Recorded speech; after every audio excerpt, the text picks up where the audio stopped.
Hello प्यारे बच्चों, कैसे हो आप सभी? बढ़िया बच्चों, आज के इस लेक्चर से इलेक्ट्रोस्टैटिक सेकंड की शुरुआत होने वाली है। बच्चों आज का ये लेक्चर इलेक्ट्रोस्टैटिक सेकंड का फर्स्ट लेक्चर है।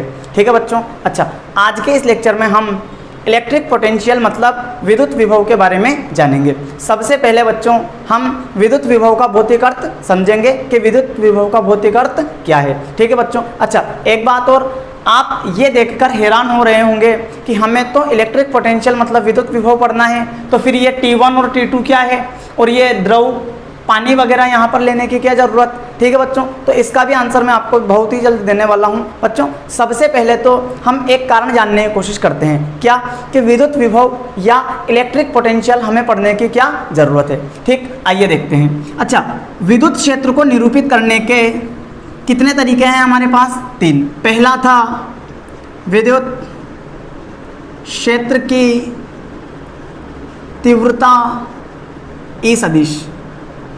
दूसरा था ग्राफीय रूप मतलब विद्युत बल रेखाएं, विद्युत बल रेखाएं। ठीक है। और तीसरा था विद्युत विभव, विद्युत विभव। अच्छा, विद्युत क्षेत्र को दर्शाने के 3 तरीके हैं, तो हम पहला तरीका और दूसरा तरीका पढ़ चुके हैं, फिर हमें तीसरा तरीका पढ़ने की क्या ज़रूरत है? हम वैसे ही 2 तरीके पढ़ चुके हैं, विद्युत क्षेत्र की तीव्रता भी हम पढ़ चुके हैं, विद्युत बल रेखाएं भी हम पढ़ चुके हैं, तो फिर हमें विद्युत विभव पढ़ने की क्या ज़रूरत है। ठीक, इसका कारण मैं इस एग्जाम्पल से और इस एग्जाम्पल से आपको समझाने का प्रयास करूंगा, और इनसे हम एक और बात समझ लेंगे कि विद्युत विभव का भौतिक अर्थ क्या है। ठीक बच्चों। अच्छा, फर्स्ट एग्जाम्पल, वस्तु A चालक है, वस्तु B चालक है, और वस्तु A और B को जोड़ने वाली वस्तु भी क्या है? चालक। अच्छा, इस वस्तु A का टेम्परेचर है T1 केल्विन और B का टेम्परेचर है T2 केल्विन। ठीक बच्चों, अगर आपसे कहा जाए कि आप मुझे बताइए कि ऊष्मा का प्रवाह A से B की ओर होगा या B से A की ओर, तो क्या हम इसका आंसर दे सकते हैं? क्या सोचो? नहीं दे सकते। क्यों? क्योंकि फर्स्ट कंडीशन माना T1 बराबर T2, T1 बराबर T2, तो ऊष्मा का प्रवाह नहीं होगा, ऊष्मा का प्रवाह नहीं होगा। दूसरा पॉइंट T1 ग्रेटर है T2, T1 ग्रेटर है T2, T1 बड़ा है T2 से, तो उस स्थिति में ऊष्मा का प्रवाह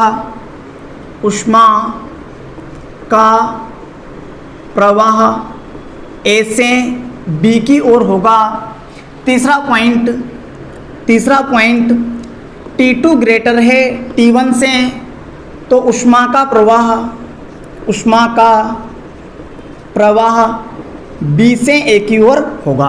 ठीक है बच्चों, तो इसमें कोई सी भी कंडीशन बन सकती है इनमें से, तो हम इसका आंसर तब तक नहीं दे सकते जब तक कि हमें टेम्परेचर के बारे में पता ना हो कि या दोनों बराबर हैं या दोनों में से बड़ा है तो बड़ा कौन है, T1 बड़ा है या T2। अगर हमें पता हो कि जैसे फॉर एग्जांपल आपसे कहा गया हो ये 100 केल्विन है और ये 20 केल्विन है, तो आप तुरंत बता दोगे कि ऊष्मा का प्रवाह वस्तु A से B की ओर होगा। सोचो अगर ये भी 100 होता तो आप तुरंत कह देते कि ऊष्मा का प्रवाह नहीं होगा। अच्छा, सोचो अगर ये 10 होता तो आप तुरंत कह देते कि ऊष्मा का प्रवाह B से A की ओर होगा। अच्छा, ऊष्मा के प्रवाह की दिशा के लिए जिस प्रकार हमें ताप के बारे में पता होना जरूरी है कि किस वस्तु का ताप ज़्यादा है और किस वस्तु का ताप कम है, मतलब ऊष्मा का प्रवाह सदैव उच्च ताप से निम्न ताप की ओर होगा। स्वतः प्रवाह ऊष्मा का उच्च ताप वाली वस्तु से हमेशा निम्न ताप वाली वस्तु की ओर होगा। ठीक बच्चों, तो हमें फर्स्ट एग्जाम्पल से एक बात समझ आती है कि हम ऊष्मा की प्रवाह की दिशा के बारे में तभी बता सकते हैं जब हमें टेम्परेचर पता हो। ठीक बच्चों। अच्छा, सेकंड एग्जाम्पल आप देखो, मान लो ये पानी है 2 लीटर। कितना है? 2 लीटर। अच्छा, ये पानी है मान लो 10 लीटर। ठीक है। अच्छा, ये बीच में वाल्व लगा हुआ है, टोंटी लगी हुई है। जैसे ही मैं इस वाल्व को हटाता हूँ, जैसे ही मैं इस वाल्व को हटाता हूँ, बताओ पानी का प्रवाह किस पात्र से किस पात्र की ओर होगा? किस पात्र से किस पात्र की ओर होगा? बोलो। इस वाल्व को हटाया, इस वाल्व को हमने हटाया, बोलो पानी का प्रवाह किस पात्र से किस पात्र की ओर होगा? ए से बी की ओर, ए से बी की ओर। ठीक है बच्चों, यानी पानी प्रवाहित होगा ए से बी की ओर। पर आपको यह बात पता होनी चाहिए कि कब तक प्रवाहित होगा? जब तक कि दोनों के तल आपस में बराबर ना हो जाते। जैसे ही दोनों के तल आपस में बराबर हो जाएंगे तो पानी का प्रवाह भी रुक जाएगा। अच्छा, फर्स्ट एग्जांपल में ऊष्मा कब तक प्रवाहित होती रहेगी? जब तक कि दोनों का ताप बराबर ना हो जाए। और सेकंड वाले एग्जांपल में पानी कब तक प्रवाहित होता रहेगा? जब तक कि दोनों के पानी के तल आपस में बराबर ना हो जाए। ठीक है बच्चों। अच्छा, तो हमें एक बात समझ में आने लग गई कि पानी के प्रवाह की डायरेक्शन पानी की मात्रा पर निर्भर नहीं करती। पानी के प्रवाह की डायरेक्शन पानी की मात्रा पर निर्भर नहीं करती। किस बात पर निर्भर करती है? केवल और केवल पानी के स्तर पर। और पानी हमेशा उच्च तल से निम्न तल की ओर स्वतः प्रवाहित होगा। ठीक, अब हम मान लेते हैं ये दो वस्तु है, वस्तु ए और वस्तु बी। ठीक है। अच्छा, इस पर आवेश है Q1 और इस पर आवेश है Q2। इस पर आवेश है Q1 और इस पर आवेश है Q2। ठीक है, मान लो ये भी पॉजिटिव है और ये भी पॉजिटिव है। अगर आपसे पूछा जाए कि यदि, अच्छा ये भी चालक है और ये भी चालक है, इन दोनों चालकों को किसी चालक तार से संपर्कित कर दें, तो आप मुझे बताओगे कि आवेश का प्रवाह किस चालक से किस चालक की ओर होगा?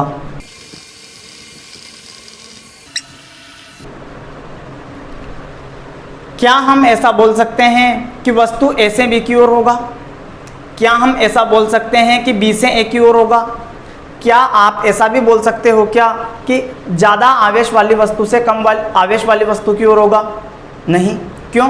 क्योंकि यहाँ पानी 10 लीटर था और यहाँ पानी 2 लीटर था, फिर भी पानी का प्रवाह 2 लीटर वाले पात्र से 10 लीटर वाले पात्र में हुआ। तो ये कंसेप्ट तो हमारा गया कि ज़्यादा आवेश वाली वस्तु से कम आवेश वाली वस्तु की ओर होगा। ठीक। अच्छा, तो अब यहाँ पर एक नया कंसेप्ट आता है। जिस प्रकार पानी के प्रवाह का निर्धारण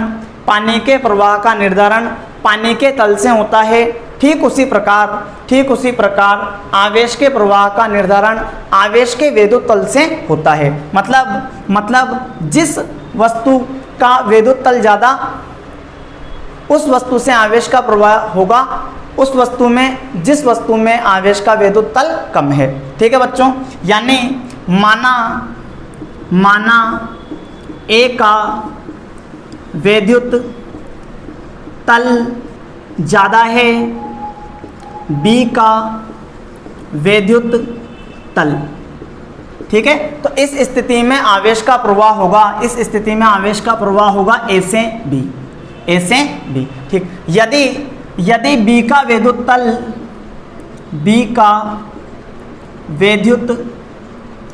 तल बड़ा होता ए का वैद्युत तल तो आवेश का प्रवाह होता बी से ए की ओर। तो बच्चों, अब मुझे एक बात समझ में आती है क्या कि आवेश के प्रवाह का निर्धारण वस्तु पर आवेश के वैद्युत तल से होता है और आवेश के वैद्युत तल को ही विद्युत विभव कहा जाता है। ठीक है बच्चों। अच्छा, आवेश का प्रवाह हमेशा उच्च विभव वाली वस्तु से निम्न विभव वाली वस्तु की ओर होगा। आवेश का प्रवाह हमेशा उच्च विभव वाली वस्तु से निम्न विभव वाली वस्तु की ओर होगा। तो ये तो हमने जाना है वैद्युत विभव का भौतिक अर्थ। ठीक है बच्चों। अब बच्चों हम विद्युत विभव की परिभाषा समझ लेते हैं। कि विद्युत विभव को हम किस प्रकार से परिभाषित करेंगे। तो बच्चों विद्युत विभव की परिभाषा है, विद्युत क्षेत्र में एकांक धन परीक्षण आवेश को अनंत से विद्युत क्षेत्र के विरुद्ध किसी बिंदु तक बिना त्वरित किए लाने में किया गया कार्य उस बिंदु पर विद्युत विभव होता है। ठीक बच्चों, मान लेते हैं ये प्लस क्यू आवेश है जो अपने चारों ओर विद्युत क्षेत्र उत्पन्न कर रहा है। इस आवेश के विद्युत क्षेत्र में स्थित बिंदु ए पर एकांक धन परीक्षण आवेश को लाने में किया गया कार्य हम ज्ञात करते हैं। तो बच्चों क्यू नॉट आवेश को अनंत से ए तक लाने में किया गया कार्य मान लेते हैं W है। तो एकांक धन परीक्षण आवेश को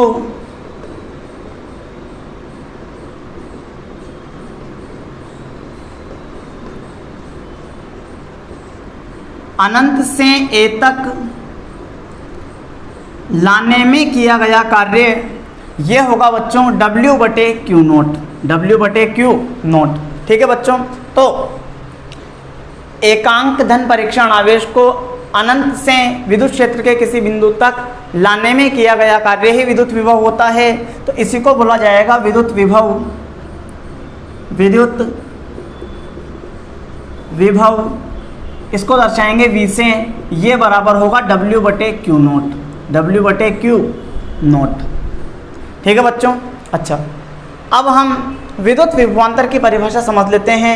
तो विद्युत विभवांतर क्या होता है बच्चों? तो विद्युत विभवांतर को आप कुछ इस प्रकार से समझ सकते हो कि विद्युत क्षेत्र के किन्हीं दो बिंदुओं के मध्य विभवों का अंतर विद्युत विभवांतर कहलाता है। ठीक है बच्चों, तो विद्युत विभवांतर क्या होगा?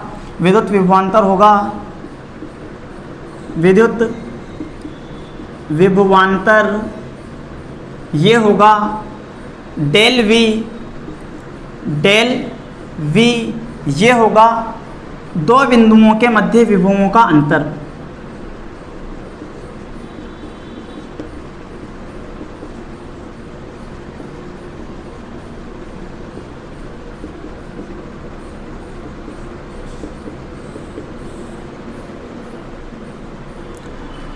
मतलब मान लो ये दो बिंदु है, ये बिंदु A और ये बिंदु B, तो होगा क्या? डेल V बराबर होगा VB minus VA, VB minus VA। ठीक है, इसे हम और अच्छे से लिखना चाहें तो ऐसा लिख सकते हैं, डेल V बराबर WB बटे क्यू नॉट माइनस WA बटे क्यू नॉट। इसे और ऐसा लिखा जा सकता है, WB माइनस WA बटे क्यू नॉट। ठीक है, अब हम विद्युत विभव के मात्रकों की बात कर लेते हैं। विद्युत विभव का फॉर्मूला आपको पता होगा। विद्युत विभव इसका फॉर्मूला क्या है? बोलो। कार्य बटे आवेश, कार्य बटे आवेश। ठीक है, तो यहाँ से इसका सबसे पहले हम SI मात्रक देंगे। SI मात्रक बोलो क्या होगा? कार्य का मात्रक क्या है? जूल बटे आवेश का मात्रक क्या है? कूलाम। तो जूल बटे कूलाम इसे बोला जाता है वोल्ट। क्या बोला जाता है? वोल्ट। ठीक है। अच्छा, CGS मात्रक की यदि हम बात करें, CGS मात्रक, तो बच्चों CGS मात्रक होता है, अच्छा कार्य का CGS मात्रक क्या होता है? अर्ग बटे आवेश का CGS मात्रक स्टेट कूलाम, स्टेट कूलाम इसे बोला जाता है स्टेट वोल्ट, स्टेट वोल्ट। ठीक है। अच्छा, अगर आपसे कहा जाए कि SI मात्रक और CGS मात्रक में क्या संबंध है, SI मात्रक और CGS मात्रक में क्या संबंध है, तो आप ध्यान रखोगे 1 वोल्ट बराबर होता है 1/300 स्टेट वोल्ट।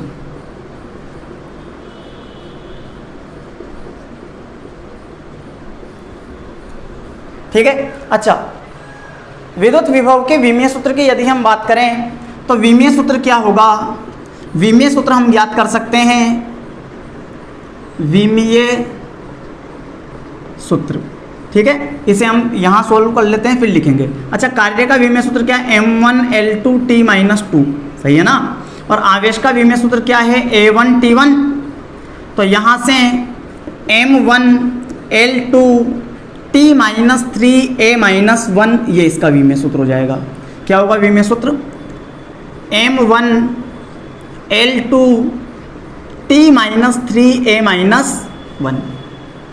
ठीक है। अच्छा, यहाँ तक हम पहुँच गए हैं। अब अगर आपसे पूछा जाए कि भैया आपको 1 वोल्ट की परिभाषा देनी है, 1 वोल्ट की परिभाषा, 1 वोल्ट की परिभाषा, तो 1 वोल्ट की परिभाषा आप कैसे दोगे, तो चूंकि V बराबर होता है W/Q, यदि W हो 1 जूल, स्मॉल q बराबर हो एकांक, तो बच्चों V बराबर क्या होगा, 1 वोल्ट। बोलो होगा कि नहीं होगा, होगा 1 वोल्ट। अच्छा, इसकी परिभाषा क्या बनेगी, एकांक धन परीक्षण आवेश को विद्युत क्षेत्र के विरुद्ध विद्युत क्षेत्र के किसी बिंदु तक बिना त्वरित किए लाने में किया गया कार्य 1 जूल हो तो उस बिंदु का विभव 1 वोल्ट होता है। ठीक है बच्चों, आज का ये लेक्चर यहीं समाप्त होता है। मिलते हैं नए लेक्चर में नए कंसेप्ट के साथ। धन्यवाद।